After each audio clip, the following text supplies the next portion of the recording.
Koala T. Nice to see you. Oh, I am getting a haircut today. This mop is driving me nuts. Uh, all right. Sorry, I'm a few minutes late. I'm on ADHD standard time. And as usual, I got down here and forgot that I had taken the camera off to go to take some pictures of a few other things and how to get everything set up again. So here we go. But it's just the way it is. At least I made it.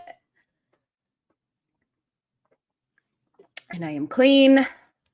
And yeah, it's been a while, Koala, since we've seen you live in the chat. So glad to have you here today.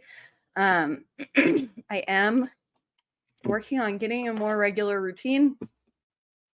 So yeah, before we jump into all of that, I have kind of a new idea I want to try out at the beginning of our streams, and that is to do a little bit of breath work.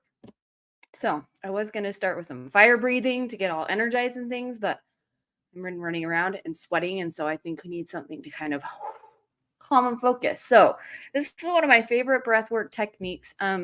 I've learned a lot of different techniques from a good friend of mine. Her name is Abby Daw. I think I've mentioned her before, but she has she does classes on breath work and meditation. I've been taking them for a very long time. It's a subscription. Well, it has become a subscription over time. The class has evolved, but it's awesome. And one of my kind of goals is to do a little bit more of it. We'll talk about why I don't call them resolutions and how I set goals, but that's kind of the point of today. But we're going to start with alternate nostril breathing. You may have heard it before. I'm going to mute myself real quick, and because the first thing before I do any of these breath works that is where we're working on breathing through our nose is I need to blow my nose real quick. So hold on one sec.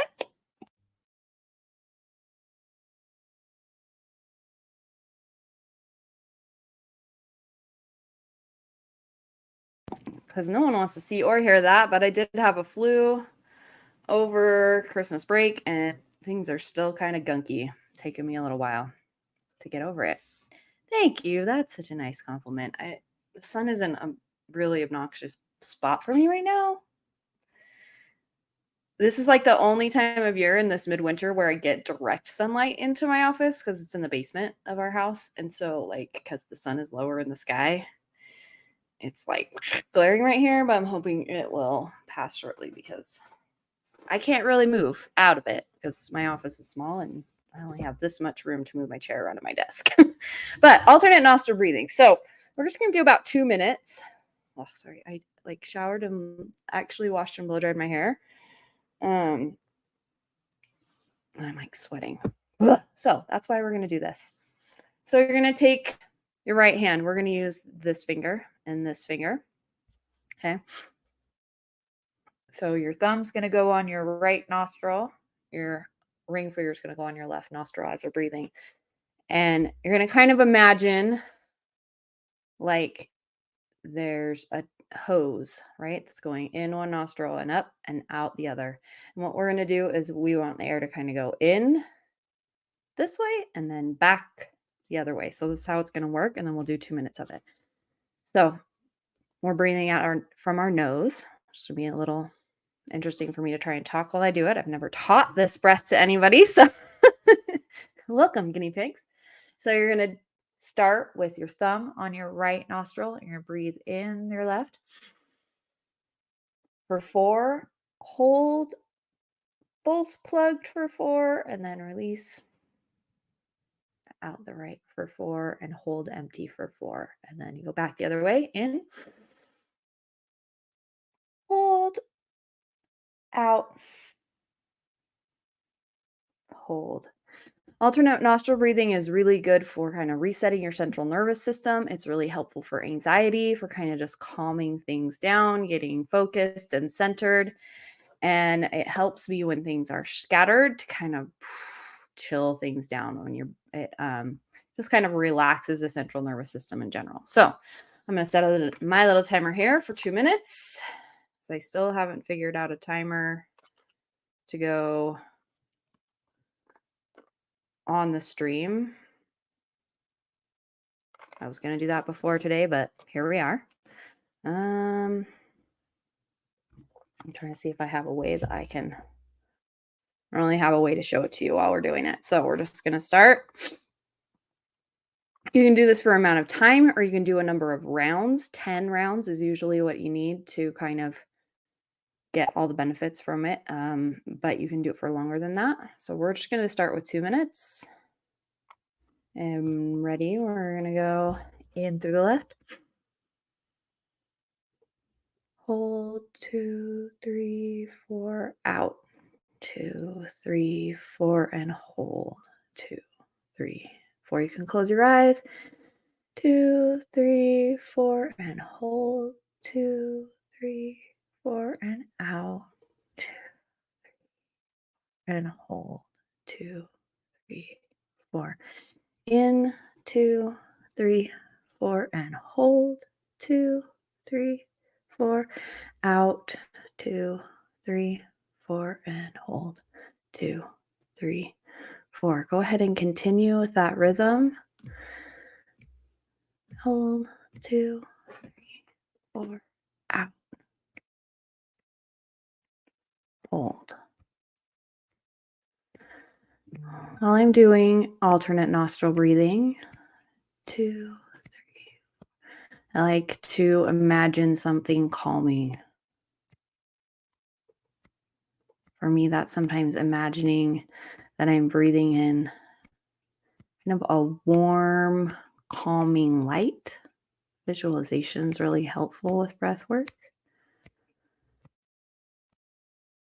All those things that are making my brain go nuts, I'm breathing them out gently with each breath out. All right, that's 2 minutes. Let's go ahead and finish the round that you're on. That's alternate nostril breathing. It's one of my favorites. It's just a really quick reset, kind of get me calm and centered and get the crazies out with ADHD. I find it really helpful for anxiety as well. It's an easy one to teach to kids when they're kind of getting bonkers and they need, they start to spiral into that anxiety to be able to just be a little bit in control. That in and out, the rhythm of it, this helps get things calmed down. So let me know how you like that. If you want to keep learning some different techniques, and I don't know, let me know what you think. Something I wanted to try. I was looking, I've cleaned my desk up and moved things around. I haven't run the intro, so I'm gonna do that really quick because I just took some of my supplements, and if I don't pound this pack of peanut butter real quick, I'm gonna get a stomach ache. So I'm gonna run the intro and slurp down some peanut butter, and we'll get started in just a second.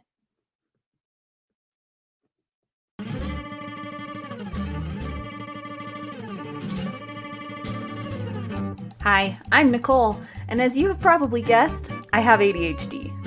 I live and breathe all things ADHD in my personal, family, and professional life. I have a background in psychology and special education, and I've gained a lot of knowledge over the years about ADHD, what it really is, how it touches every aspect of your life and the life of your child, as well as a wealth of information and strategies for living with ADHD and parenting kids with ADHD. In this community, we share stories, we learn together, and we support each other as we navigate all things ADHD. Welcome.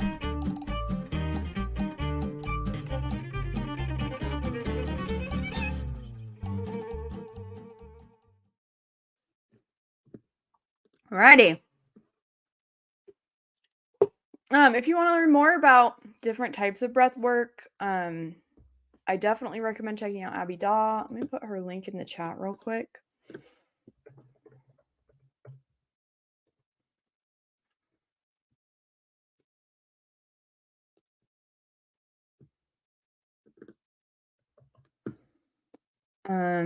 You can find her on Instagram, Facebook, and the like as well. But here's her website.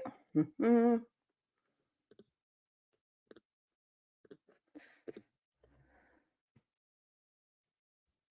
If you want to check that out, let her know that I sent you. She was a friend of mine from college, and she started doing this a few years ago, and it's fantastic. It's amazing stuff, really powerful. Okay. Happy New Year, Tamara. Thanks for being here.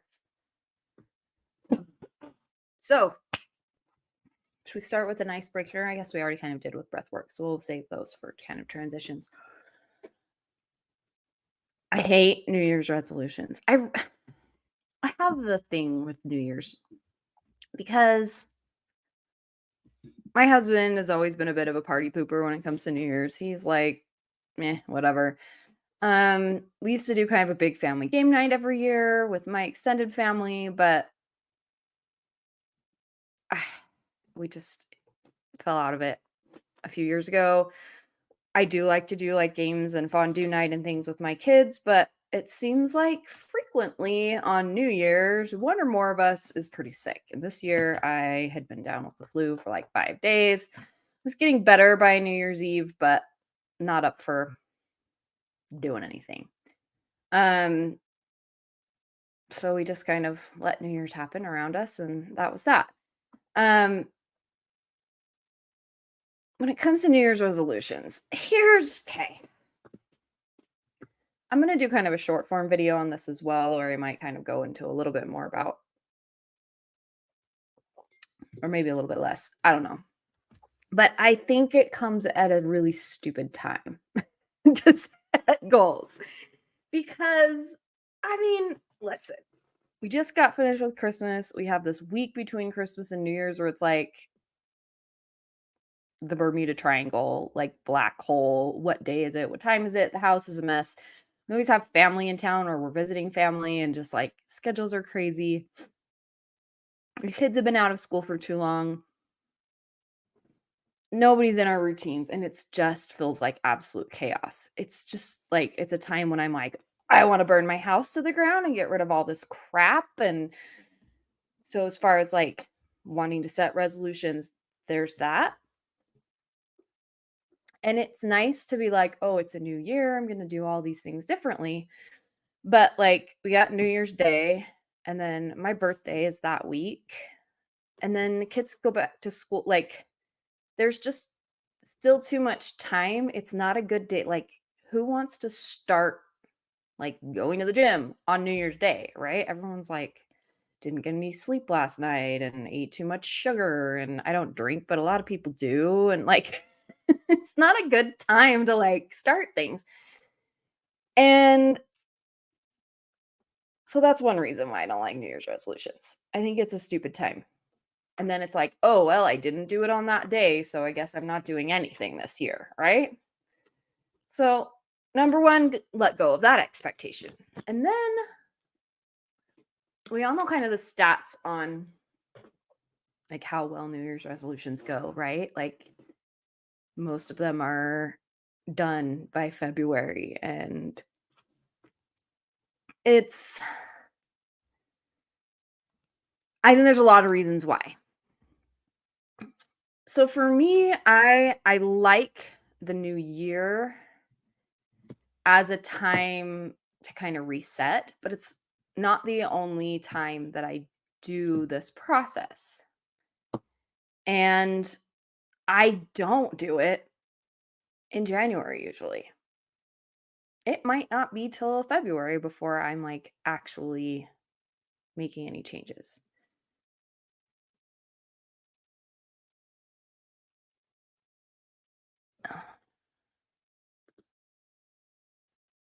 Book the license works until I get my LMHC. I don't know what an LMHC is. Help me, Nisa.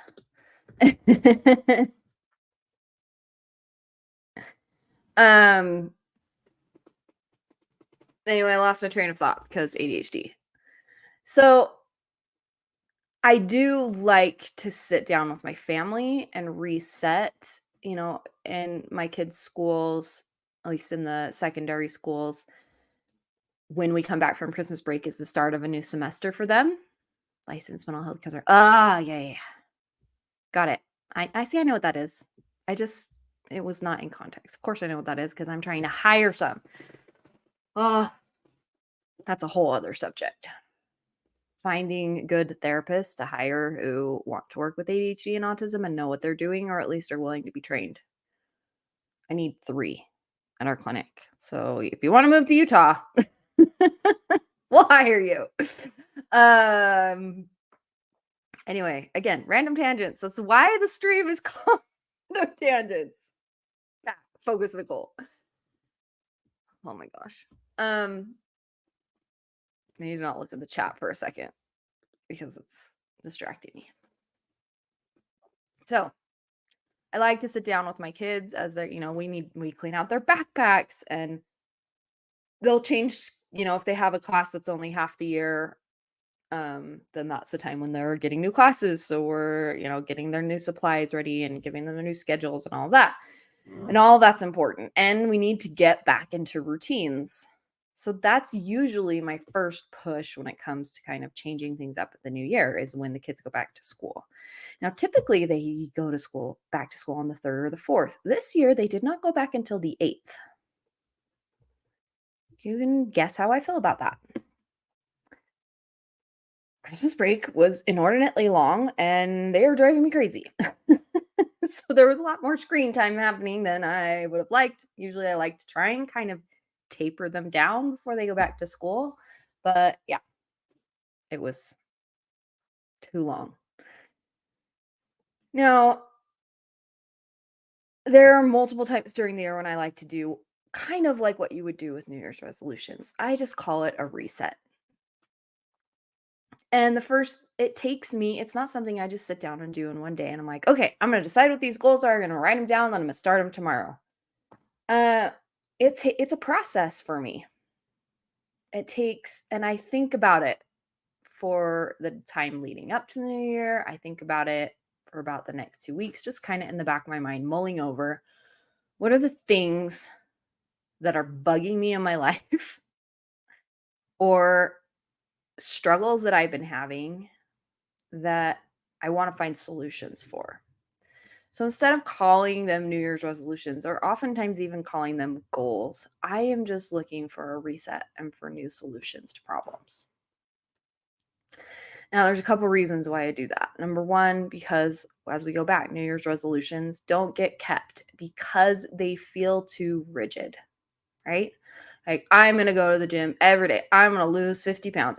Okay, well, if you don't hit that goal of going to the gym, and we're starting in January when like everyone is sick, right? Like,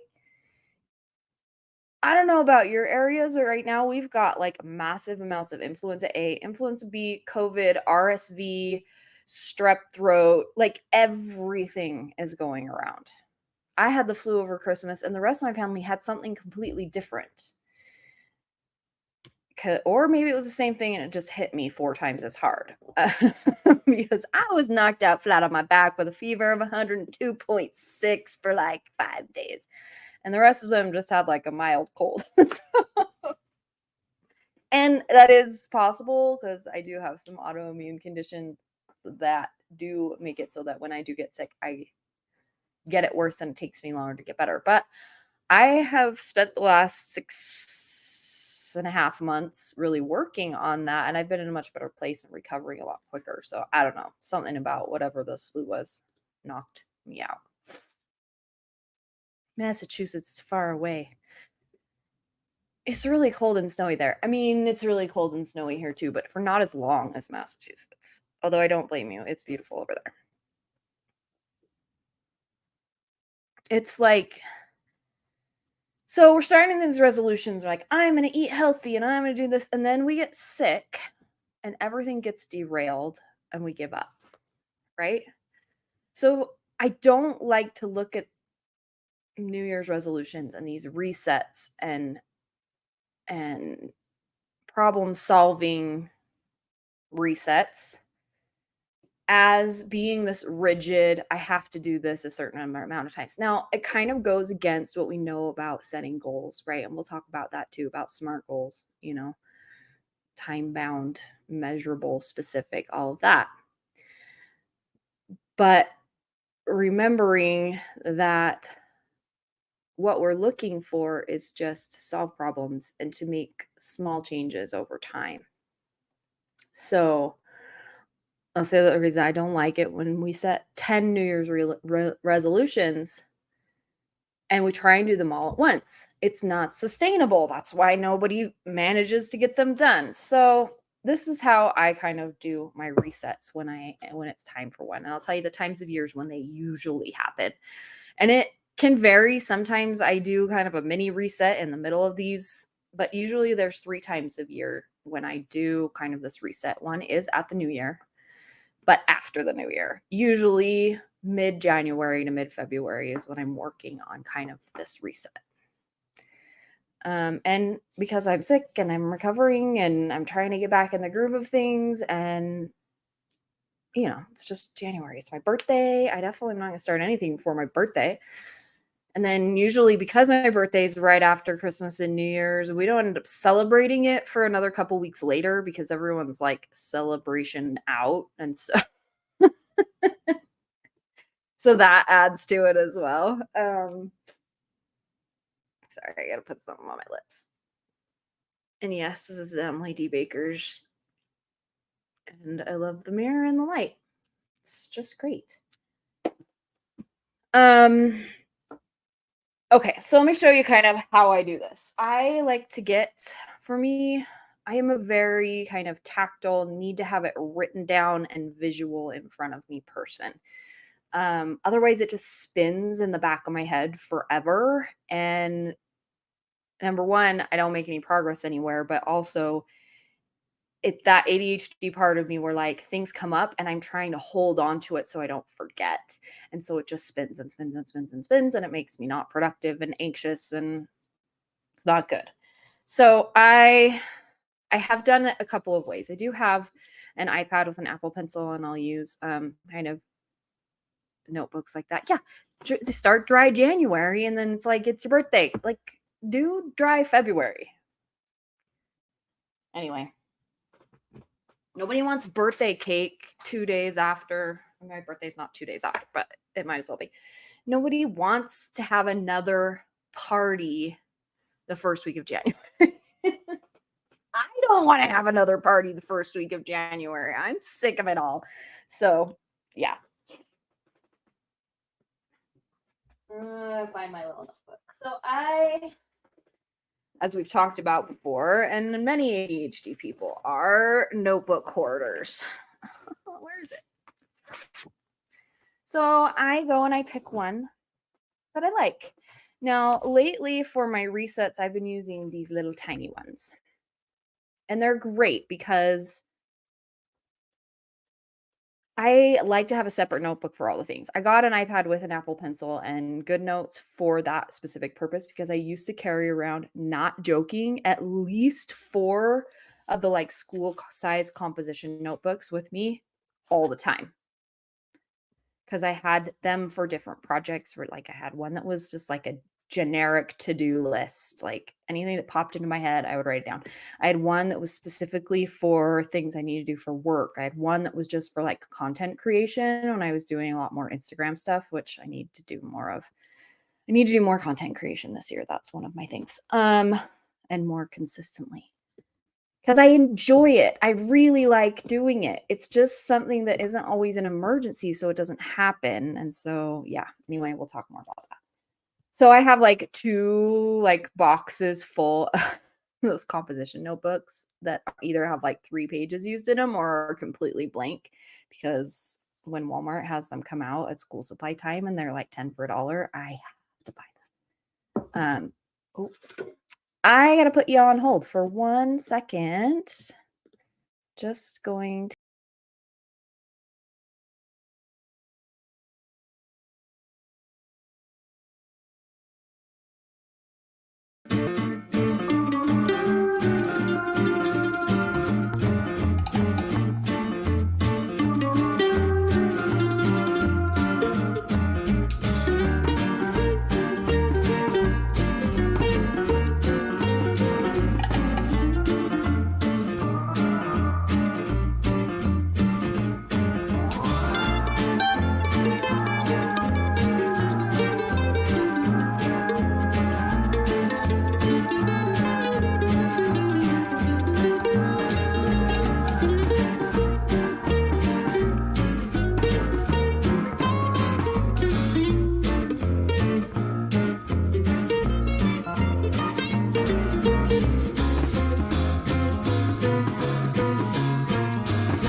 Okay, thank you. Sorry for that little pause. Yes, please always talk amongst yourselves. Okay. Sorry. Things just come up. I am running a business from home, and every once in a while I have to do something. Hey, Charlotte. I don't know if you guys have seen Charlotte lately. Charlotte. Come on. Come on. Hey, Charlotte. I know this is a turkey chair. I'll put the arm up. Come on. Yeah, dog. You're just Charlotte. Say hi to the people. You're kind of stinky. You need a bath. She's a little scruffy. She really needs a groom. But with the dog virus that has been going around, I have been hesitant to take her to the groomers because if anything happens to this dog, I can't even. She's a miracle. I don't know if you haven't met Charlotte. She's a standard poodle. She will be a year old in a couple of weeks. She's the goodest girl. Yes, that's a good girl. Yes, thank you. She is a service dog for my 8-year-old who is on the autism spectrum. I don't know if I've said that here before. It's a newish label that we knew was in the picture, but we now have confirmation. I'll talk about that another time about why we get evaluations and think diagnoses are important, and why they help. Now, there's a lot of people don't like labels for their kids, but I think they're helpful. Anyway, Charlotte is a service dog in training for my 8-year-old, and she's amazing. And my son had to have 2 fillings done in December, and we did not have to sedate him. They just used laughing gas. And Charlotte, the goodest girl, hopped up. I'll have to see if I can find a picture that I can share that is not, I think I have one where you can't see my son's face that I can share. She just hops up and does deep pressure, and he made it through getting fillings, and she is amazing. I know I do need a hold screen. Where's my... Like I said, I've been cleaning up my office, and I moved notes, content creation, little notebook. Yeah, like I said, I have the notebooks everywhere. I do still have them on my iPad, but this one just lives down here for me to write things down when I'm on stream. Conversation about evals and diagnosis. Why labels don't hurt. I get that question a lot. I don't want my kid to have a label, blah, blah, blah. Well, guess what? Your kid is getting labeled. They're just getting labeled the weird kid, the problem kid, that kid. So explanations of behavior are helpful. Anyway, like I said, that's another conversation for another day. Her training is going amazing. She is technically done with all of her formal training with the trainer. We're just at the point where I need to be more consistent about working on some of the tasks that we don't use every day. Pressure we use almost every day. She does touch where she will interrupt if you're bouncing your leg. She's really good at that one. So when my son, when his body starts to get out of control, that's the thing that goes first. He just starts moving and she'll come, and I'm surprised she didn't just do it right then. She also, nudge is her other task. So she has one where she uses her paw. That's kind of lower body. If you're doing something with your hands, your face, she uses nudge. So we have trained her to, let's see if she'll do it. Charlotte. I got stuff in her way. There you go. Yes. You're a good nudge. That's a good girl. Let's nudge. My son is a nail picker and a nail chewer. So that one's really good. Good girl. She's still in training, so she still gets treats when she tasks. She's really good at pressure. The other tasks we're doing are tethering and anchoring, which there's a lot of controversy in the service dog world about that one. um, because it can be unsafe if the kids are too little or if the kids are too big. Um, so our kind of frame of reference is as long as she is, um, as long as he is no more than twice her weight, then she can do tethering and anchoring. We'll do that in public places. It's not something we have to do. It's something that would have been really useful a couple of years ago, but there are still times when we are out in public where my son's really good at just like he'll see something and just take off after the thing. So that's what that will be for, is just to kind of stop him from disappearing in crowds. um, yeah, exactly. This is a much better method than getting your leg tied to a chair. And it's okay to fidget and bounce and stuff. Like my son has like a couple of my sons, they have like those like stretchy things on their chair so that they can like stim bounce with their leg. But with this particular kid, really what it is she'll go up and nudge and then follow up with pressure.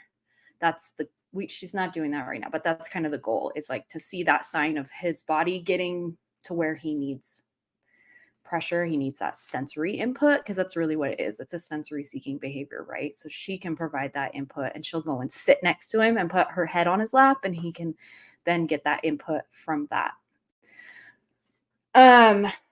And then I feel like there's another one that orbit. Orbit's another task that we're working on. And that is what will replace the tethering in crowds as my son gets older, and as she gets better at it. Because right now it's a tricky one. So what orbit is just kind of circling around the person, right? So we use that for him when he needs some space for a couple of reasons. One, if he starts to get angry and agitated and like he's going to charge at someone, she will go and like basically stop him from being able to do that, or at least slow him down. The other is, if he takes off, then she can go and circle him until I can get to him, or just like kind of corral him back to us. She's getting really good at orbit, like stationary and as we're walking. But what we still need to work on is for me being able to tell her, like she will orbit me if I ask, and she will orbit him if he asks. I need to be able to tell her to go and orbit him. That we haven't gotten to yet. And I need to get her more consistent on the others. And then I'm going to ask for some more help from our trainers in figuring out how to get her to do that. But because of the break and whatnot, I have not been super consistent with her training. Again, I need to do video, like a recorded video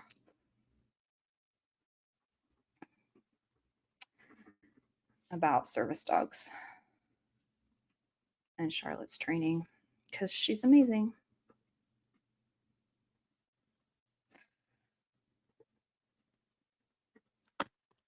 Like, so amazing.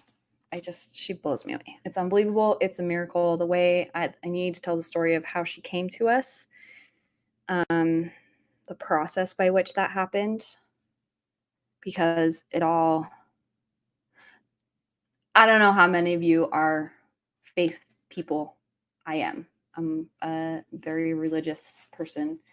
I don't talk about that a lot here because I talk about it in reference to like me. This is who I am because I'm open about who I am.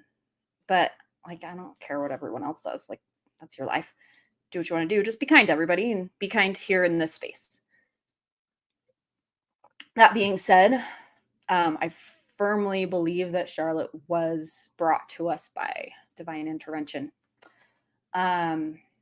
Some of that story is a little bit sacred, and I probably won't share in this public of a place, not because I don't trust you lovely people, but because the internet is the internet. So maybe in the future, excuse me, in a members only space, that's something that I would be willing to share there with people who I know I can trust. Because the internet is the internet. And I've mentioned before, I'm a member of the Church of Jesus Christ of Latter-day Saints, otherwise known as the Mormon Church.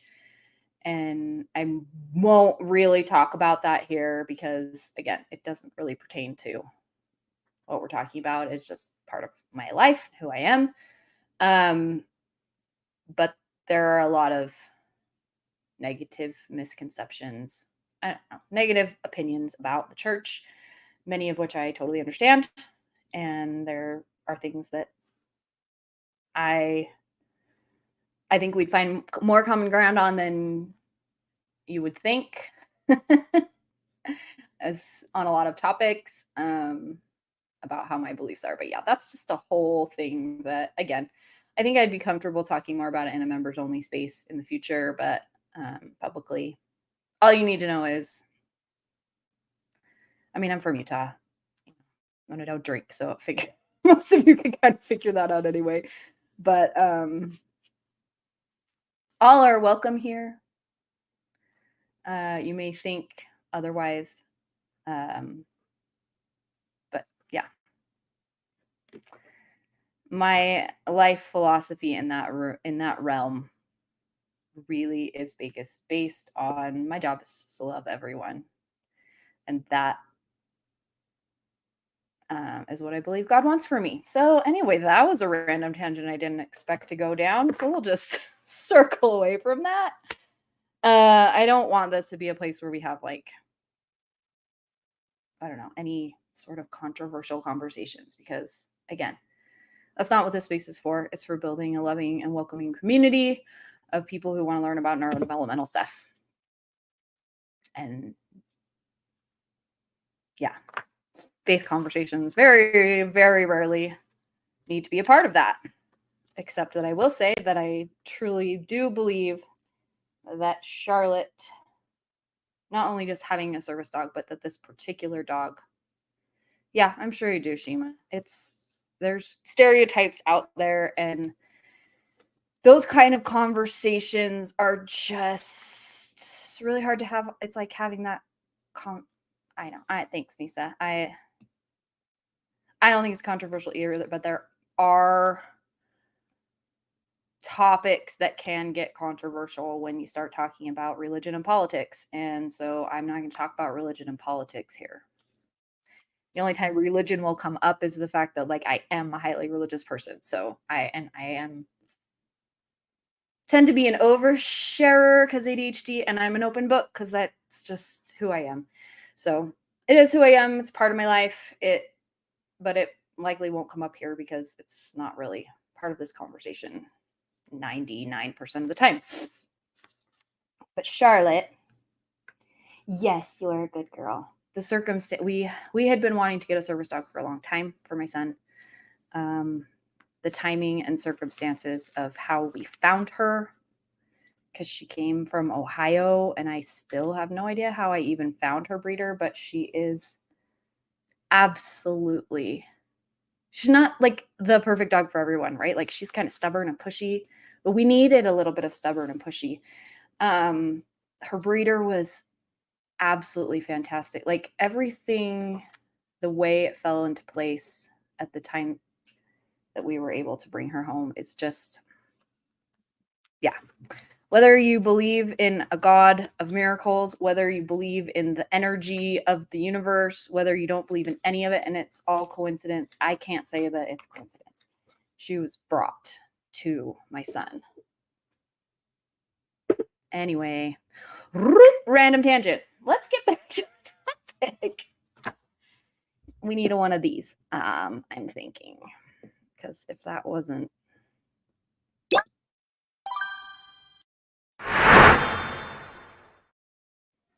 a squirrel moment, I don't know what was. Yeah, standard poodles. I can tell you, like, what are you doing, sweet girl? The biggest problems we have had with her have been because we're not working with her enough, and she gets a little mischievous. And right now she is right around that 1 year age where she's kind of being a little bit of a stinker teenager. Yes, aren't you? You're being a little bit of a stinker. So a lot of that's on me. I need to work with her more. But yeah, it's incredible how fast she learns things. She loves to work. And not all standard poodles are that way either, but whoo, man, does this dog love to work. Anywho, do you guys want to see a picture of her doing her job? Let me pull one up real quick. I think I have one that I can share that does not let's see, maybe not that one.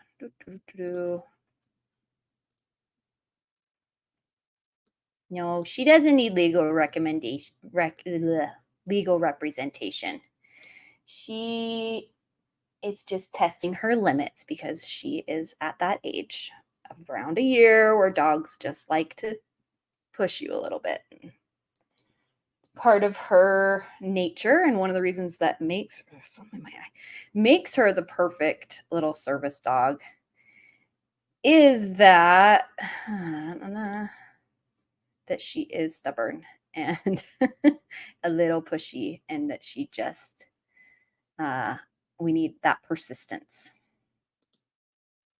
So yeah, there's one. I can share this one. You can kind of see him a little bit, but if I can figure out how to bring it over here. Did that work? Nope. I'll do it this way. Can I share? Yeah. Present. Share screen. Window.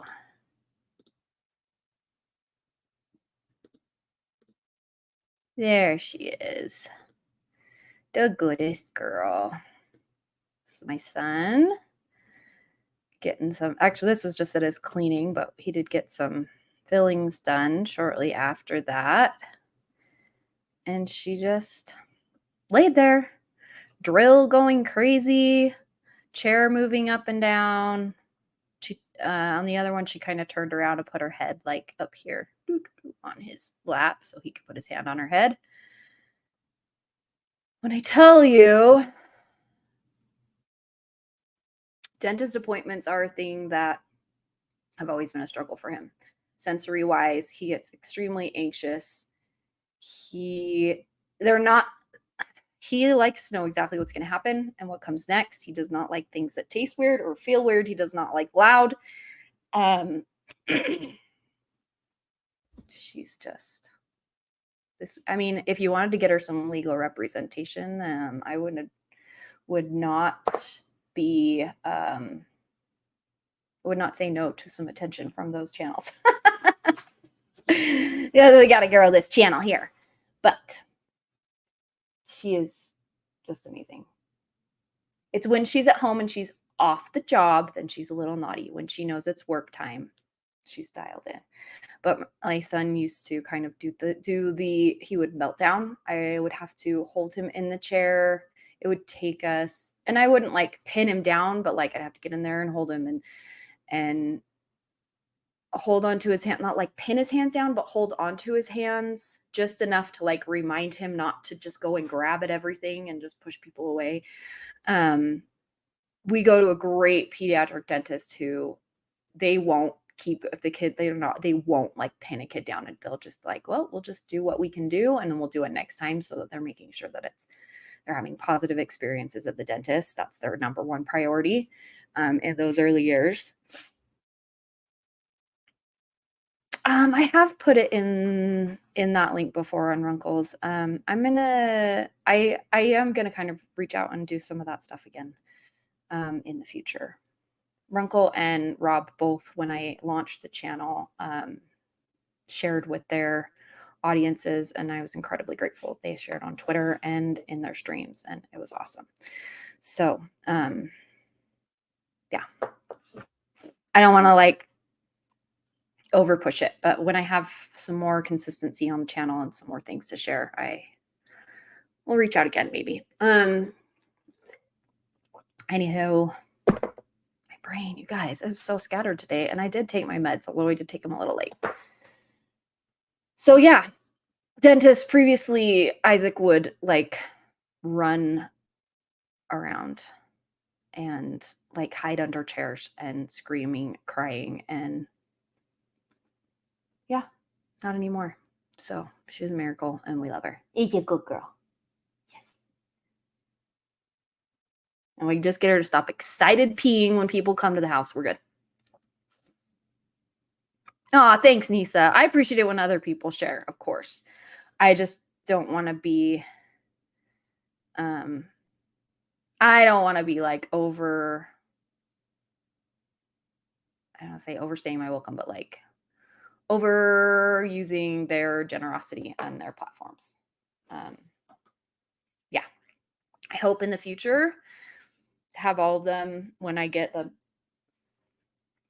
down the road, when I get more regularly and I get a podcast up.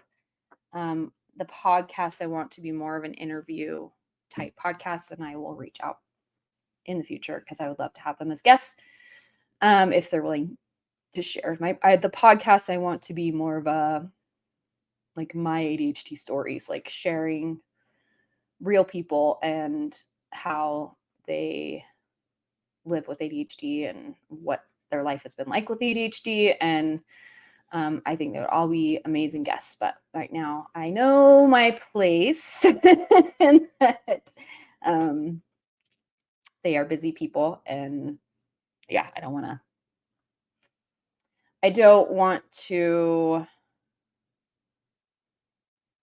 push it.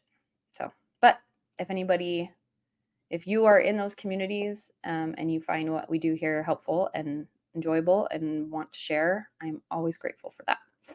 I just don't want to feel like I don't want people to feel like that. And part of this is a little bit of my kind of, I think, results of being ADHD and always feeling like I was kind of bothering people. I don't want to bother people, and I don't want to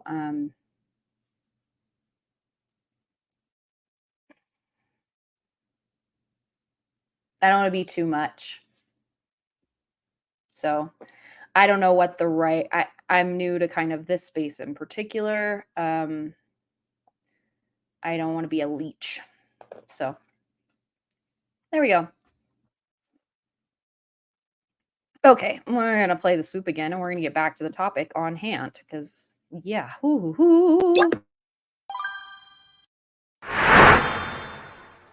Squirrels are out today. Squirrels everywhere. All right, we were talking about picking a notebook. So I've got these from Rad and Happy. I don't know if she even makes these little tiny ones anymore. They used to come like a pack of 3, and I bought a whole bunch of them a few years ago. I definitely have an imposter syndrome, but I also just don't want to I don't know. I don't want to intrude. I don't want to they are incredibly kind and generous people, and I don't want to feel like I'm leeching off their community, even though I know there's a lot of people in their community that would also like to have these conversations. But yeah, I don't know. At some point I will. I feel like, and this part of this is just some of my ADHD stuff where I feel like I have to be and I don't think it's just ADHD thing, but I know that it is something a lot of people deal with. It's not necessarily imposter syndrome, but just I'm not ready yet. I want to have a landing place and a place of a lot of content and being regular and having a channel that's not so sporadic. And you guys are all lovely, patient people with me as I'm figuring this all out. But I feel like I maybe need to have it figured out a little bit before I promote it a ton.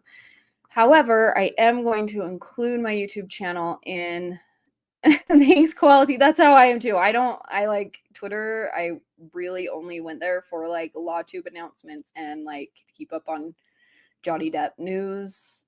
I had Twitter years ago when I was a photographer to be able to enter contests from people.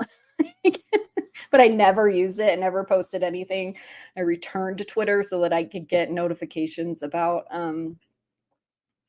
if there was a verdict in the Depp trial. And I've hung around for there. Although I've been spending more and more time on Discord and less time on Twitter because freaking cesspool. But anywho, notebooks. See, this is the problem with the chat being just a little bit behind the live is I talk about something, I start to move on, and then you guys talk about it, and then my brain goes back to it. It's just, anyhow. These are little notebooks from Rad and Happy. She used to do a lot more of them. I don't know. I should probably look up before I tell you go and get them. But it's not, I just like them because they're the right size. But you can get notebooks of this size many, many, many places. Let's see if she has these little notebooks anymore. She does still do all her planners, but I don't. She used to do like a subscription, or she would send out a lot more like these types of things. It doesn't look like she does the little notebooks anymore. Maybe it's in stationery. Don't see them. So yeah, I got these when she was having some sales a while ago. Northern Lights flare. See, I need to do that because that's on my like bucket list, is to see the Northern Lights. I am in Utah. Maybe once or twice every few years, there will be a night where you can see them a little bit where I am. But I always miss it. So that's a good one. I do want to see the Northern Lights. Unfortunately, the times that I'm always times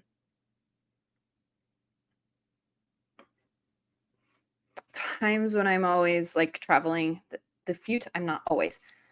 We go to Washington, been to Canada, but the only times I have been or have plans to go to Canada are in the summer.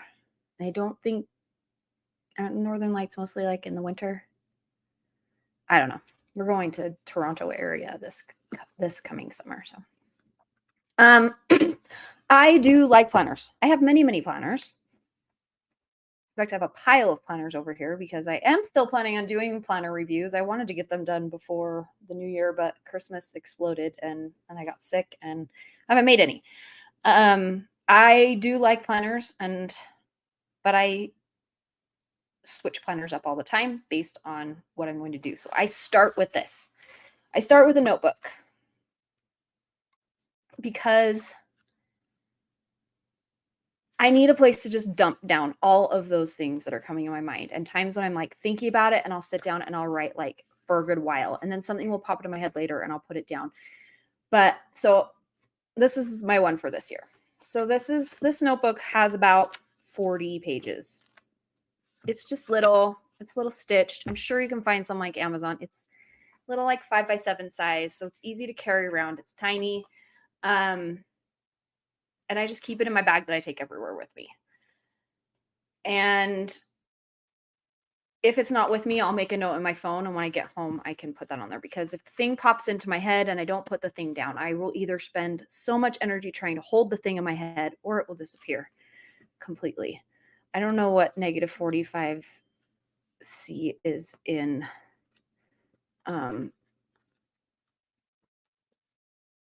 Fahrenheit.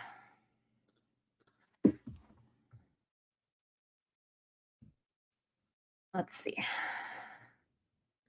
Negative. It seems like that would be extremely cold. Are you kidding me? Negative. Did you say? Hold on. Negative 45? That can't be right. That can't be right. Convert Celsius to Fahrenheit. Negative 45. Negative 49 degrees Fahrenheit? Good grief.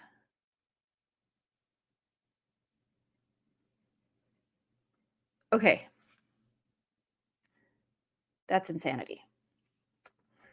It's like 20 degrees here today. It's cold. It's not super cold though.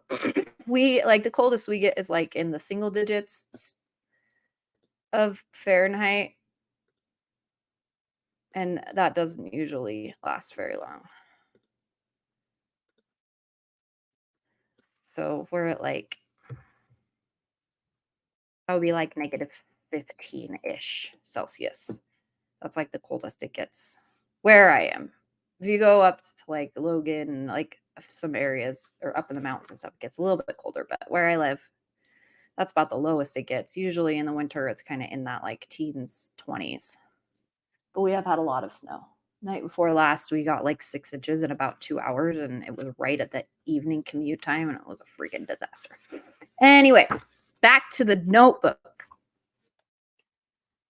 Alberta's beautiful. We went a couple years ago. We went to like Banff and that area, and we also went to a little further west. But anyway, we're going to Toronto area this year. My brother-in-law and his family live up there near Toronto.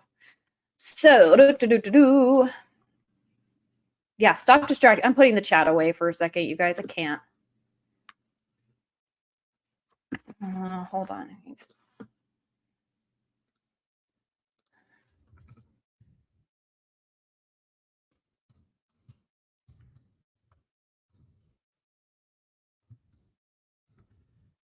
I have text from Mr. ADHD about something for business.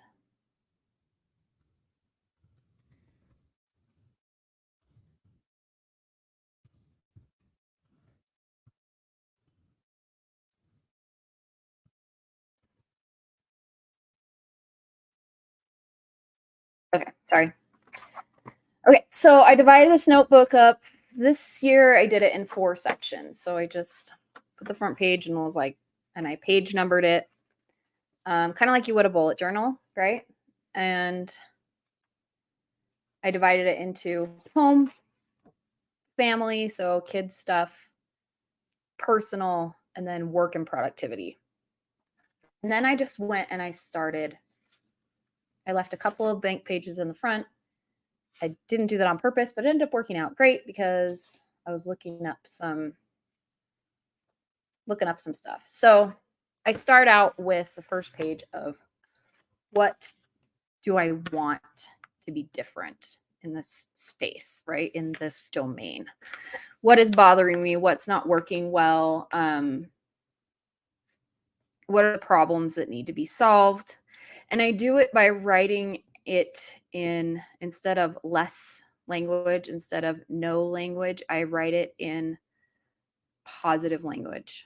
So sometimes that is like writing it out as if it's happened. I am healthy. I am strong. He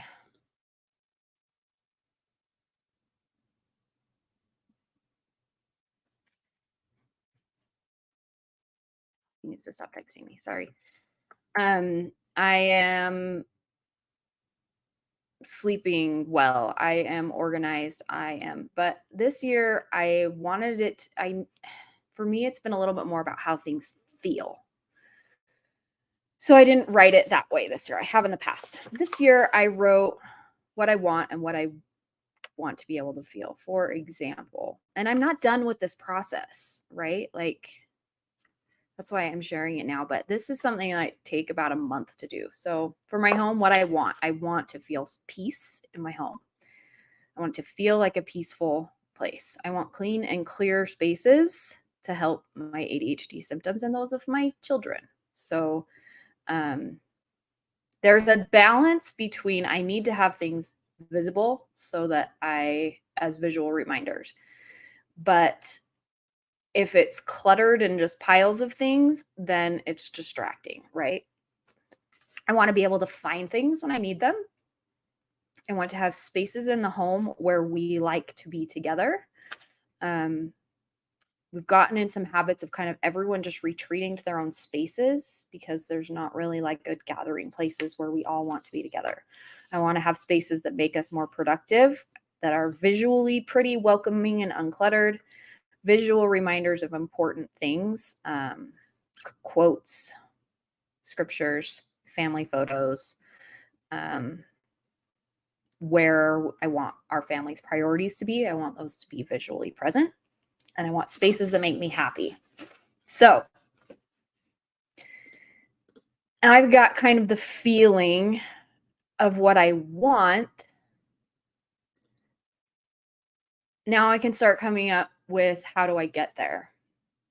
I've lived in this house longer than I've lived in any one single place, including as a kid. We moved in the same neighborhood, but we moved frequently. We were renting for a number of years in the same neighborhood. We had really good friends in the neighborhood that became like family to us. Hold on. Finish off my little peanut butter. We did not, we had, my mom's extended family was close. My dad's was not. He didn't have a lot of family, and there were people in that neighborhood and in our church group that became family to us. So my parents wanted to buy a home in that neighborhood. Um, at the time, it was almost impossible to buy a home in that neighborhood. They would go on the market and they would sell for twice asking price within minutes, cash offer, sight unseen. And that wasn't something that my family could do at the time. So we rented several houses in the same neighborhood until my parents were finally able to buy a house. It was just a really highly desired area. A lot of families, a lot of kids, really good schools, like beautiful tree-lined streets. It was an amazing neighborhood to grow up in. It has changed a lot over the years. It's still a great place, but it's very different. But I'm not going to go down that tangent. But like my parents are still in the same house that they purchased when I was 9 years old. But I only lived in that house for 9 years and then I moved out. I mean, I would come back for summer, but I was away at school and then I got married young. And so, yeah, this house that we have been in, we had intended to be here 5 to 7 years. We've been here for 10. We've accumulated a lot of stuff. We went from having a 5-year-old and a 3, yeah, he was 3. 5-year-old and a 3-year-old, no, 2. He was 2.5. 5-year-old, 2.5-year-old when we moved in. To having now a 15-year-old, a 12-year-old, and an 8-year-old. We added a kid. So lots of stuff has accumulated. We did finish our basement about a year and a half ago. So that added to like our livable space. But it didn't do a good job of like the basement had become just like the shove everywhere place. I tried going through it and organizing and stuff, but then we had a deadline. It was like, we just got to get all this crap out of here.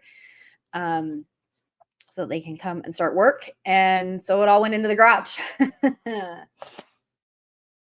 My husband doesn't have a truck, so like it makes it a little harder to get large pieces of furniture out. Anyway, for me, like the time to like declutter and reorganize and do all of that stuff was when you moved because it was a necessity, right? ADHD.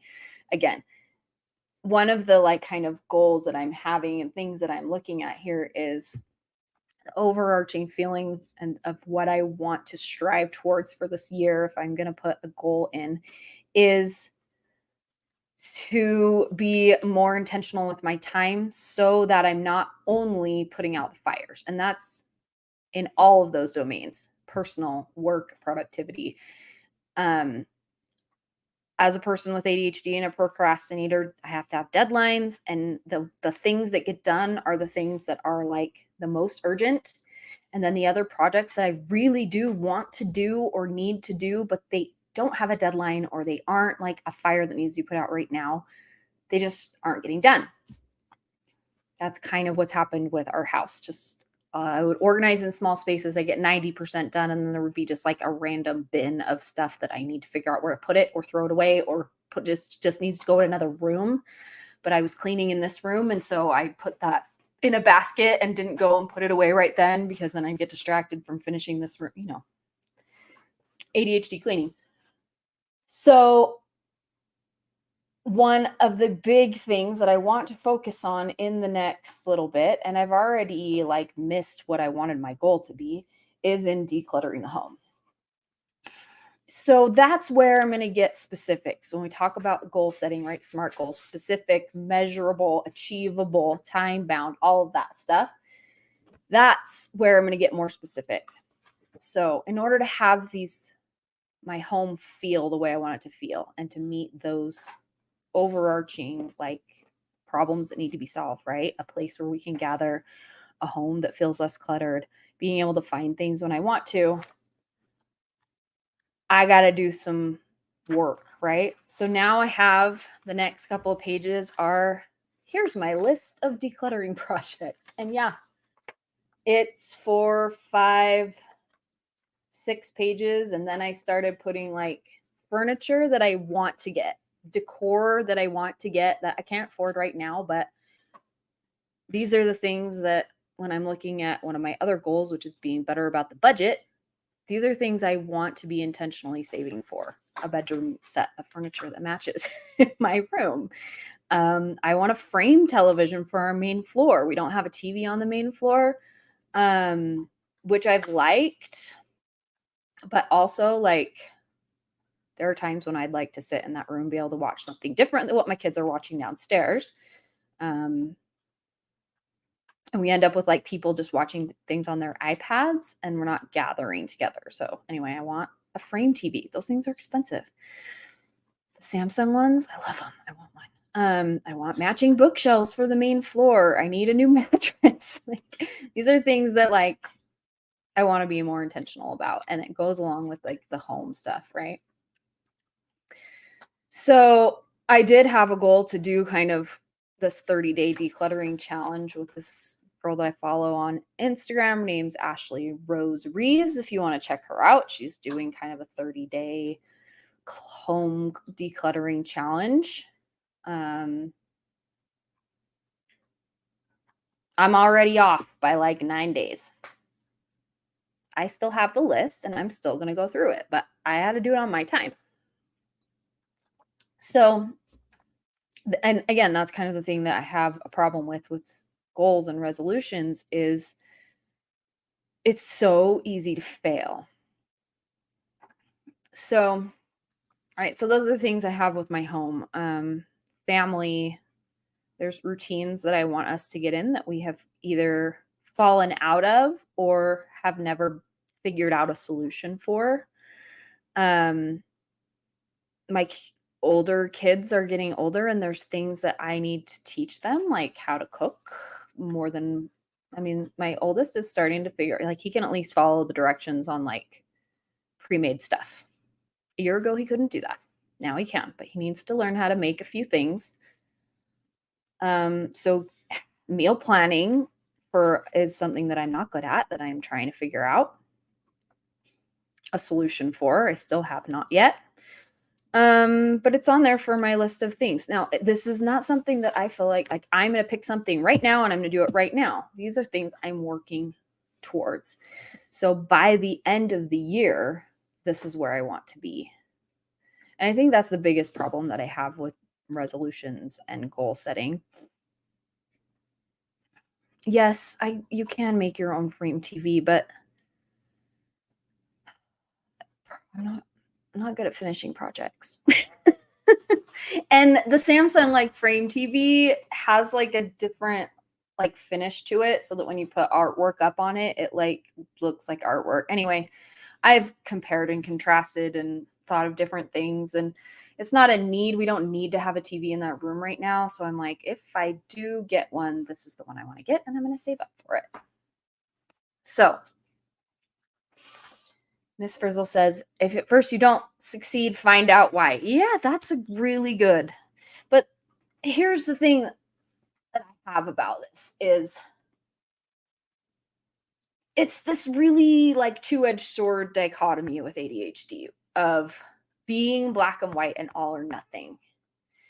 And we need like the charts, right? And the visual reminders and I got a sticker for doing this. But those things can also cause us to give up if we are too rigid in ourselves on those goals. So we'll talk a little bit about setting specific goals. I have this overall kind of like where I want to be, right? But if it just stays in that like, oh, I want to feel this, I want to do that, I'm not going to get anywhere, right? Because I haven't given myself any steps to make it there. So for me with goal setting, I go back to my special ed training when I was learning how to write IEP goals. For those of you not in the US, IEP is Individualized Education Plan. It is the goals that we set that drive the specialized instruction and the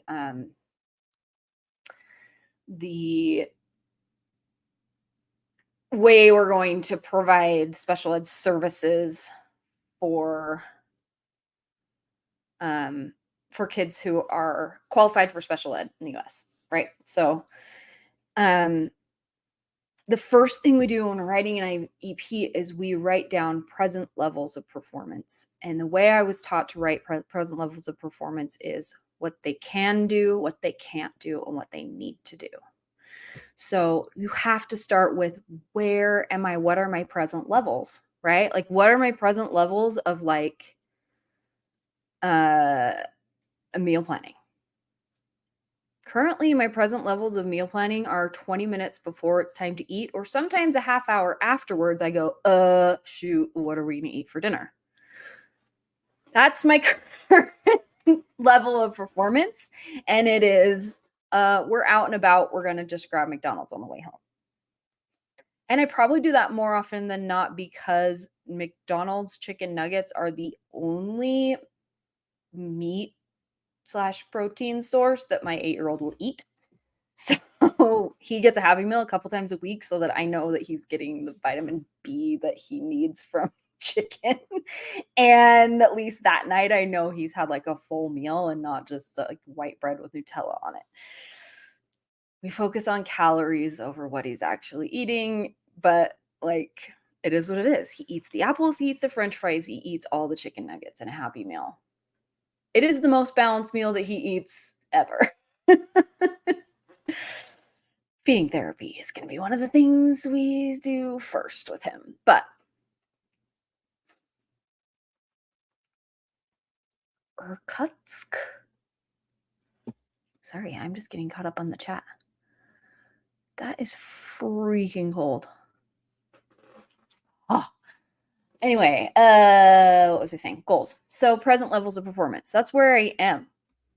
Where I need to be is not necessarily, oh, we need to not eat out and I need to cook every night. But I would like to have it planned so that we know what we're eating for the week, the day, like at least have, okay, these are the recipes that I have ingredients for. These are the nights that I'm going to cook at home. These are the nights we're going to eat out, whatever.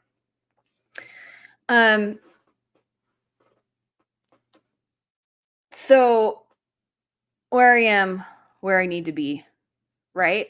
I can't set a goal of like when we're working with a kid who is, say I'm writing a reading goal, right?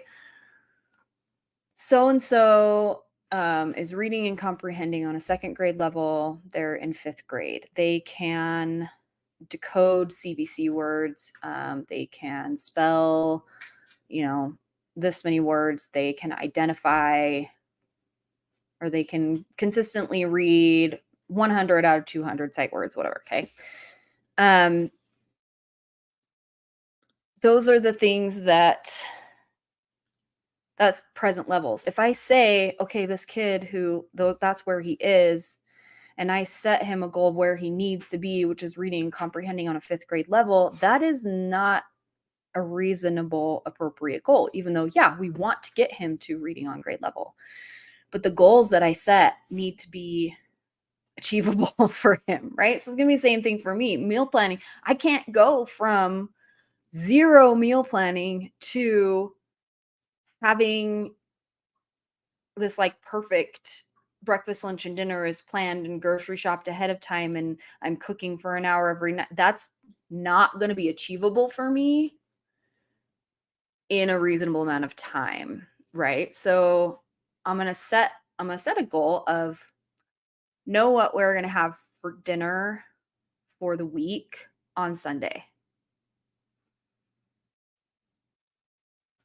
And then we can go from there, right? But even that is a big leap. So we're going to do benchmark goals. And I'm going to say on Sunday night or on Saturday or before I go grocery, whatever, I am going to pick 3 dinners and have them on the calendar.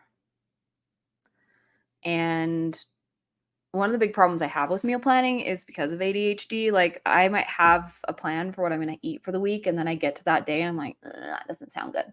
Or the day went badly and I had planned to cook, and now I had something that's going to take 45 minutes and like I need to feed my kids in 10. That's going to go out the window, right? So preparing for that and having backup plans and get cutting ourselves some slack. Now, the other thing that I want to emphasize here when I'm talking about setting goals is in special ed, we talk about mastery of a goal is 80 to 85% mastery. If they're doing that thing 80% of the time, then they have mastered that goal. What about ourselves, right? Do we cut ourselves that kind of slack? No, we hold ourselves to 100%. I have to go to the gym 5 days a week. And if I only went 3 days this week, then I failed.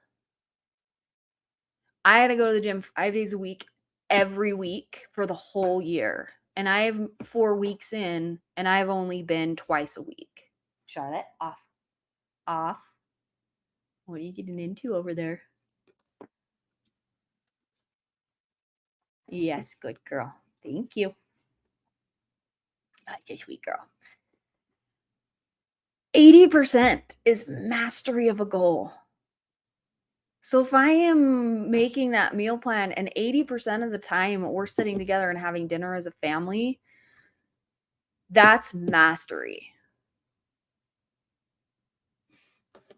So when you're writing your goals, I want you to think about, yes, it isn't planning the dinner that's the problem, it's the follow through. Exactly. And so because the follow through hasn't happened for so many times, I just stopped planning. That's not working out so well for us right now. And it's not helping me to feel that like peace and in control and like not, and that I'm wanting to get from my home and from my life, right? So that's what the problem is. So I might have to try 6 or 7 things and figure out what works, right? And figure out where I can get to that 80%. What do I need to do? And then how do I support myself through those benchmarks? I got to set small, reasonable benchmark goals. I need to cut myself some slack. That if and remember that 80% mastery is after the end of a year, right? In special ed, we give progress updates throughout the year. And all we're looking for is, are they making progress on that goal?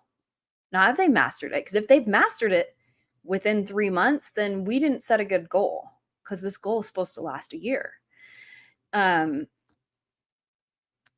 What we should be seeing is gradual progress on the goal. And that's where we need to get with ourselves too when we're setting goals, when we're talking about New Year's resolutions, whatever you want to call them, problem solving times, is where can we make small changes that move us towards that benchmark, right?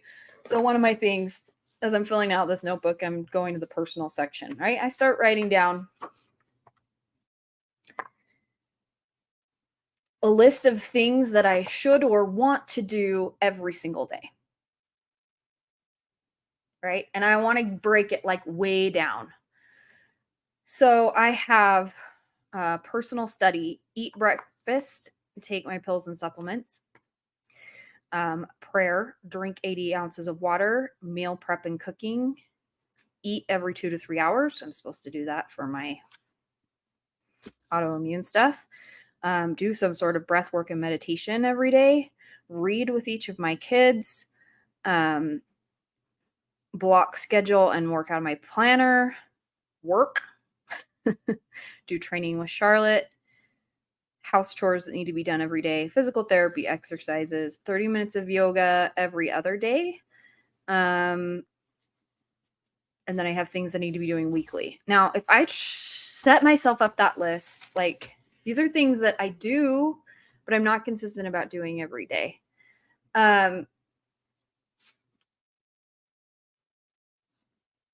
If I make myself a checklist and I'm like, okay, I have to do all of these things every single day, starting right now, how successful am I going to be?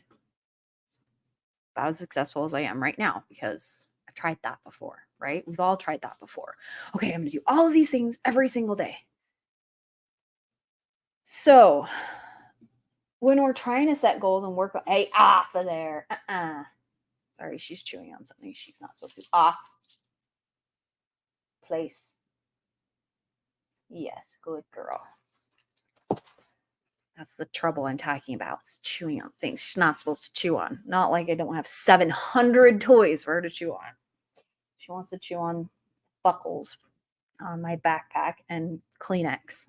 Weird dog. Anyway, so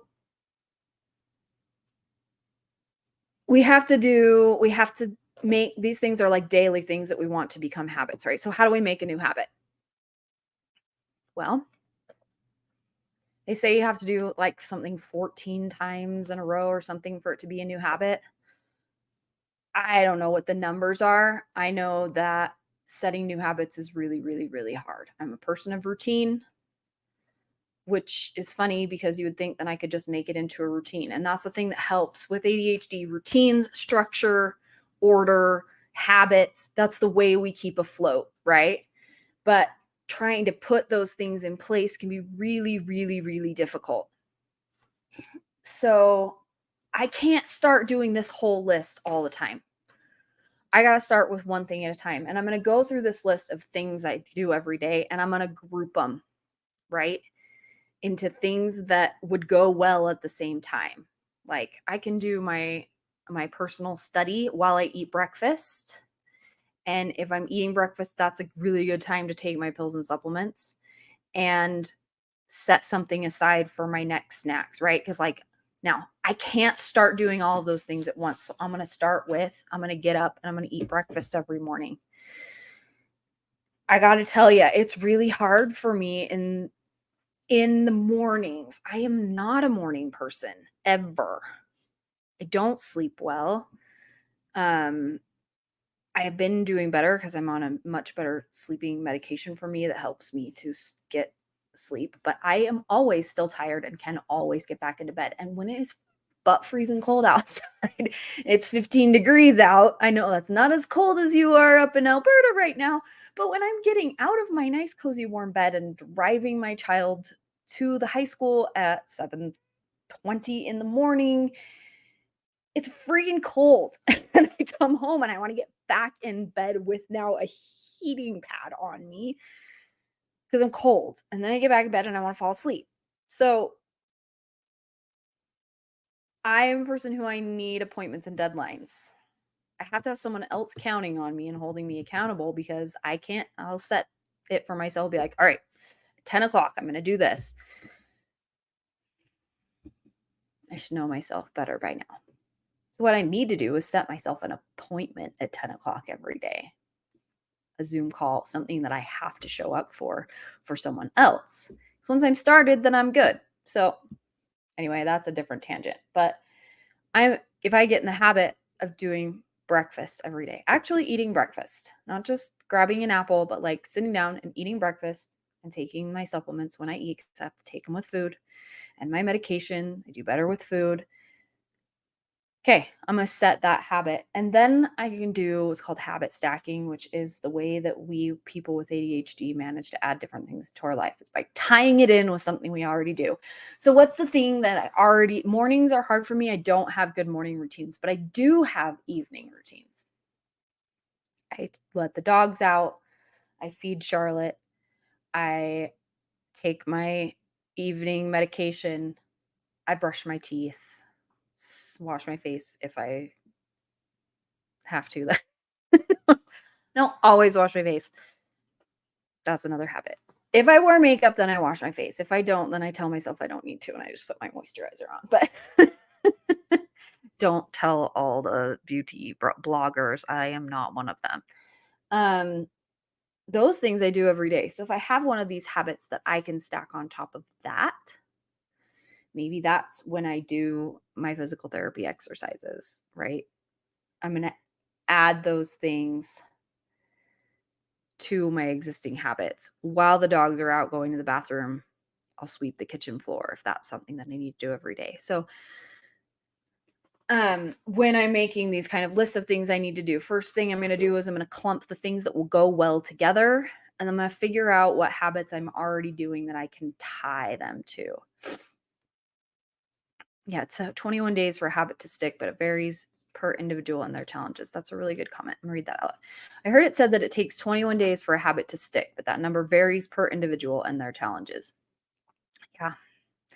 And another thing when like starting up new habits and setting new goals and is something that I teach to clients and to my coaching clients, especially kids that I'm working with.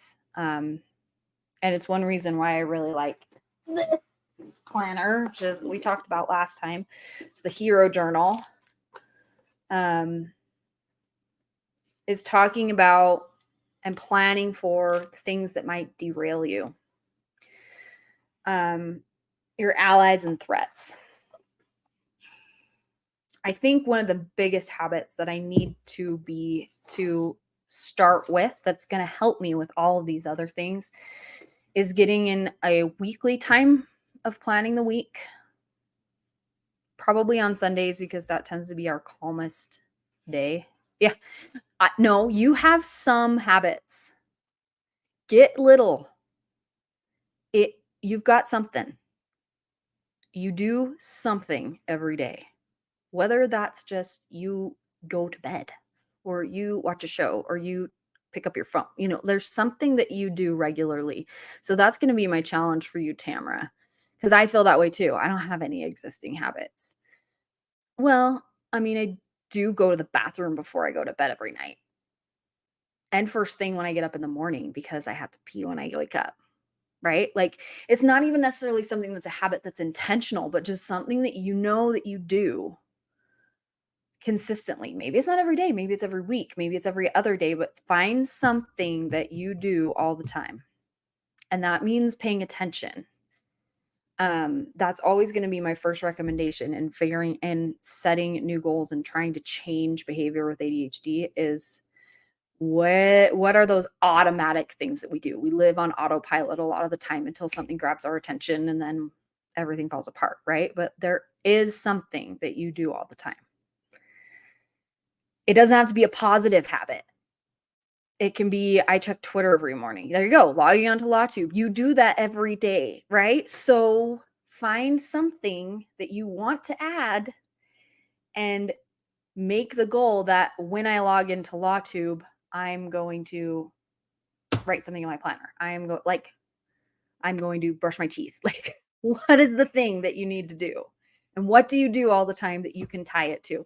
And it helps to tie things we don't want to do to things that we like to do.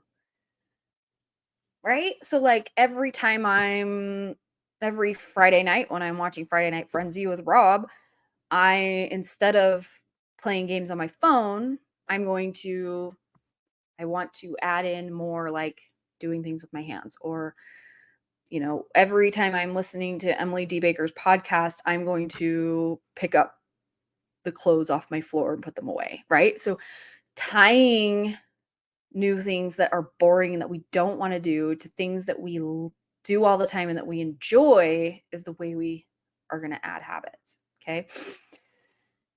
There are things that you do all the time. And it doesn't matter if you think they're things that you should do or not. I always I don't know. I think I heard it from someone else, but I still say it all the time. Stop shooting all over yourself. I don't want to hear that one. Oh, I have a closet floor and a bedroom floor and a chair floor and I'm going to put these things in this basket and then it's contained and it's overflowing and spilling onto the floor. Okay.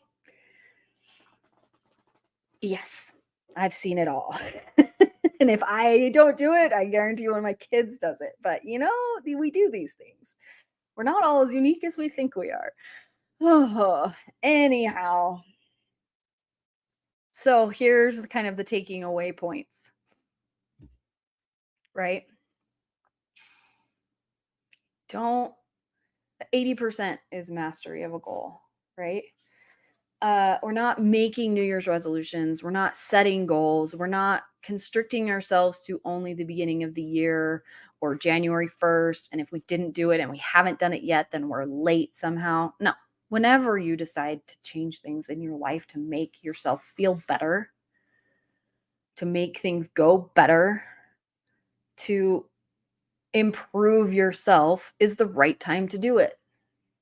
There's natural times in my year when it happens and when I tend to do it, but it changes depending. Sometimes it's like I've been sick for a month and now I need to reevaluate because I've gotten out of all of my habits and I've formed some new bad ones.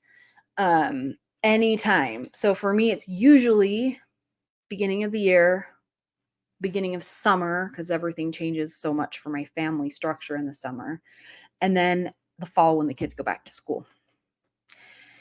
But it's usually like I would like to have things put together for when my kids get out of school, but it's usually not until a couple weeks after.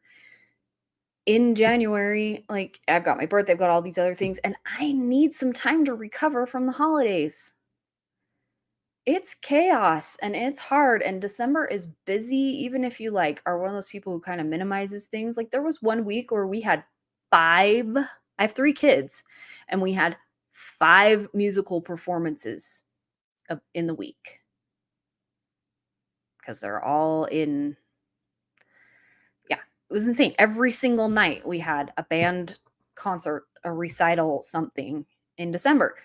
It's craziness, and then the kids go back to school and things or we go back to work, whatever, if you don't have kids, like, I that's just, everything kinda starts to get back into, like, a routine, and we need a minute to get back into that routine and recover and take a day to sleep and take a nap or just go to bed earlier, whatever it is that you do to recover and before you jump into another reason why I don't like this like deadline of New Year's to do these goals and resolutions because I don't I feel like anytime we're doing these things, we're doing it from the wrong place. We're doing it from a place of I'm doing bad. I'm not doing what I should. Everyone else can do all these things. And then that's very much like a negative self-talk ADHD thing of, "Oh, how come everyone else can do this and I can't?" It is coming from a place of like, I'm horrible, and if I don't fix this, then I'm bad. And that's not where it should come from. Improving on ourselves doesn't mean that we were bad in the first place or we were doing it wrong. It just means that there's something we don't like that we wanna change or we wanna get better at or, just life changes and we have to change with it. Yeah, it does. It guarantees failure if we are looking at it from, if I don't fix this thing about myself or what I'm doing, then I'm a failure. And we set ourselves up with these goals that are like unrealistic and we're asking for perfection and it has to start at a certain time. And if I don't do it the way everyone else does it, then I'm failed. And that doesn't help us. I want you, as a person with ADHD or who's living with someone with ADHD, we have to teach this to our kids too, right? That like we need to learn how to set goals and improve. And we need to do it in a way that works for us. And we need to set ourselves with realistic expectations and cut ourselves some slack and understand that some days are going to be different. I cannot set myself a goal that I'm going to do this thing every single day. And that if I didn't do it every single day, I failed. Because guess what? I'm going to get sick, or my kid's going to get sick, or someone's going to not sleep at night, or the pharmacy's going to be out of my meds, or my kid's med. Like something is always going to come up that is going to get in the way of your ability to do that thing that day. We're not looking from going from here to here. We're looking for this 1% better. If you're 1%, if you change something 1% every day, you're changing your trajectory, right? Just that little alteration of course. Even every week, change 1% every week, you're 50% better at the end of the year, right? Like, I'm going from meal planning 0, if I went to meal planning 50% of the time by the end of the year, that would be huge progress. That would be amazing, right? Ugh. All right, I'll step down off my little soapbox for a minute. I do have a hard stop in 10 minutes. Um, because I got a haircut, because I'm kind of working towards doing something a little different with my hair, just like not growing it out, but changing the style, which requires growing it a little bit. And it's just like driving me crazy, mostly in the back, but it's not looking too shabby today. Maybe I just need to wash it more often, but then the color fades faster. So, I am very happy about my sweatshirt today. I don't know if you noticed, I bought this for myself for my birthday.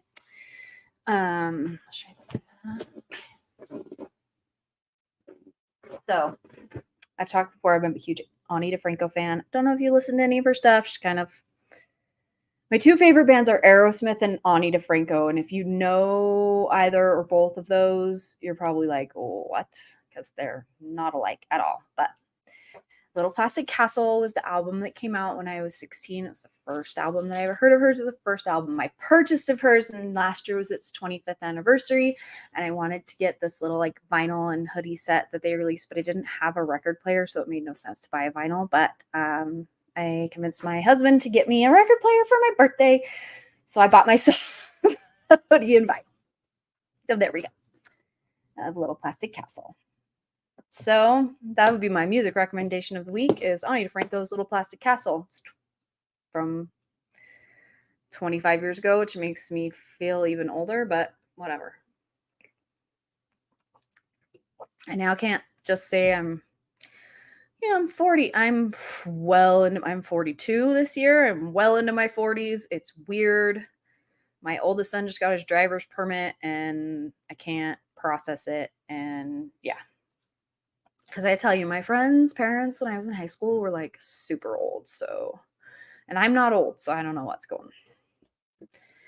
Time is a construct and it makes no sense because I do not feel even like a grown up, except when I do get around those kids. I'm just like, oh my gosh, I'm such a grown up. But in my own mind, imposter syndrome, right? Okay. Anything else you guys want to chat about for 8 minutes, or else I will wrap up. I do need to feed a puppy before I go. I'm looking forward to the day when I only have to feed her once a day like I do my other dog, because I swear it just takes so much effort. Just adds to my task of things I have to do. We don't feed kibble. We raw feed our dogs, so it just takes a little bit more prep and like remembering to get things out of the freezer, which I'm not good at. But anyway, another side tangent. I made a list of 24 things I want to do 24 times this year. I love that. What's on your list, Shima? That's great. What age was I diagnosed? 37. It's a late diagnosis. Probably could have prior to that. We were kind of like, I think this is pretty much going on. But yeah, I was 37 when I was finally, I don't know. What is officially diagnosed when your husband is a neuropsychologist and you've been talking about it forever, and like then you go to the doctor and like, okay, this is what's going on. I think it was about 37. It was just a few years ago. My sister 59. That's awesome. I have family members who are diagnosed later. Women in particular, it's a lot of women getting diagnosed right now who were missed when they were younger or misdiagnosed, because we know more about how ADHD presents in women and in adults. I mean, it really was like 10 years ago where they were still like, oh, it's a childhood thing. It just happens to boys under the age of 12. You'll grow out of it. Nope. So, I am looking at some different formats for streams and videos. I think I want to do some more like digging into recent research. I found we used to get this ADHD report from Russell Barkley's clinic, but he doesn't put that out anymore. And he would do like a summary of all the most recent research, and it was great. And he doesn't do that anymore. So I got to find a journal that I want to subscribe to be current on all the ADHD resources. Yeah, 24 books. See, I used to read. Okay, these are great. Drinking water, listening to podcast episodes. See, and 24 is like 24 times. That's totally a realistic goal. And then if you do it more than that, great. I would recommend starting with just one thing at a time. Not trying to do all 24 at once, but again, that's just, those seem like reasonable goals. To reading 24 books. I see, and for me, I want to read more. I used to read all the time. I'd have multiple books I was reading at a time, depending on what I wanted. I read every night to fall asleep. It's really until about 5 years ago. Drove my husband crazy when we got married because he's a person who can like fall asleep in 30 seconds, and he had to learn how to fall asleep with the light on because I would read for an hour or so every night. I got out of that habit and I started watching things on my phone so that I could turn the light off because it was getting to the point where like my insomnia was really bad. And so I was staying up later and later.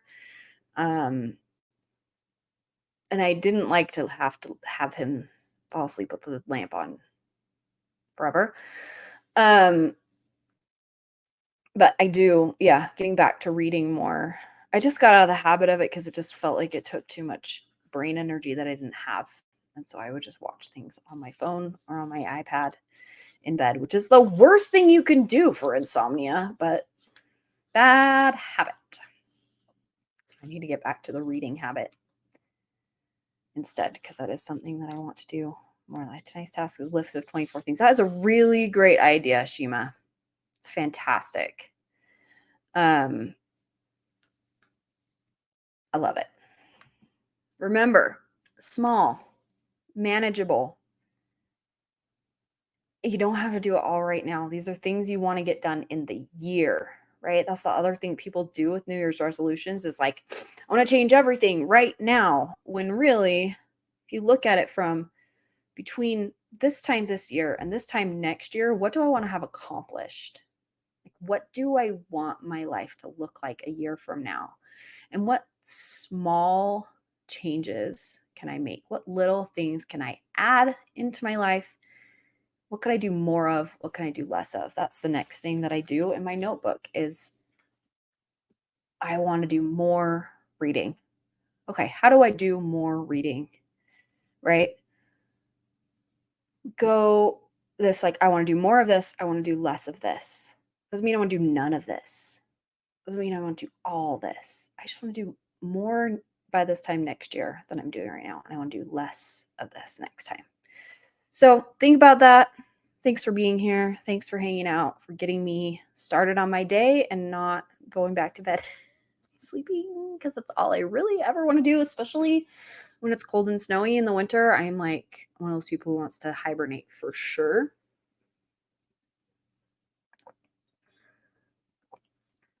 That's great. I made a list as well.